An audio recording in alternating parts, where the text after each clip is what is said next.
Last 10th ये question आपके sample paper से है, 2024-25 का जो सैंपल पेपर था उस सैंपल पेपर से ये क्वेश्चन मैंने लिया है। क्वेश्चन में पूछा गया है कि 2 water taps together can fill a tank in 9 whole 3/8 hours.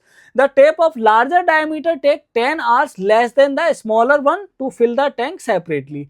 Find the time in which each tap can separately fill the tank. अब देखो क्वेश्चन में क्या दिया है, दो टेप हैं, वो दोनों टेप मिलकर एक टैंक को 9 होल 3/8 आवर्स में फिल कर देते हैं और जो लार्जर डायमीटर का टैंक है, टेप है, उसे 10 आवर्स कम लगते हैं as compare to smaller diameter. ठीक है, दोनों का डायमीटर्स अलग अलग है। ठीक है, अब ऐसे क्वेश्चंस को सॉल्व करने के लिए ये फॉर्मेट मैंने लिख लिया है, इस तरीके से इसे सॉल्व किया जाता है। तो पहले हम क्या करेंगे, let the time taken by the smaller pipe to fill the tank.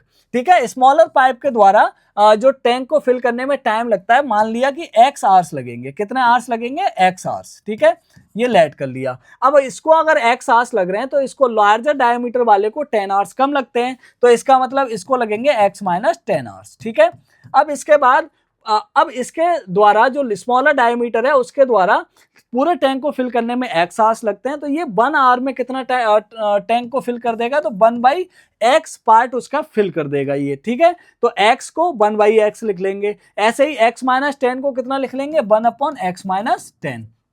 ठीक है, अब दोनों मिलकर 8 होल 3/8 है ना, सॉरी कितना है ये टाइम, 9 होल 3/8 आवर्स लगते हैं। तो इसको सिंप्लीफाई करेंगे तो 75/8 आवर्स हो जाएगा।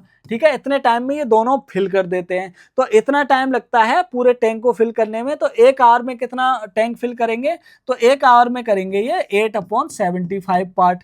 ठीक है, जिस तरीके से हमने यहाँ पे x को 1/x लिया है और x माइनस 10 को 1/x माइनस 10 लिया है, इसी तरीके से इसको भी उल्टा कर देंगे 8/75। ठीक है, तो यहाँ से जब इक्वेशन बनाएंगे तो 1/x plus 1/x minus 10 equal to 8/75 हो जाएगा। जब इसे सिंप्लीफाई करोगे आप तो यहां से 8x square minus 230x plus 750 equal to 0 आएगा।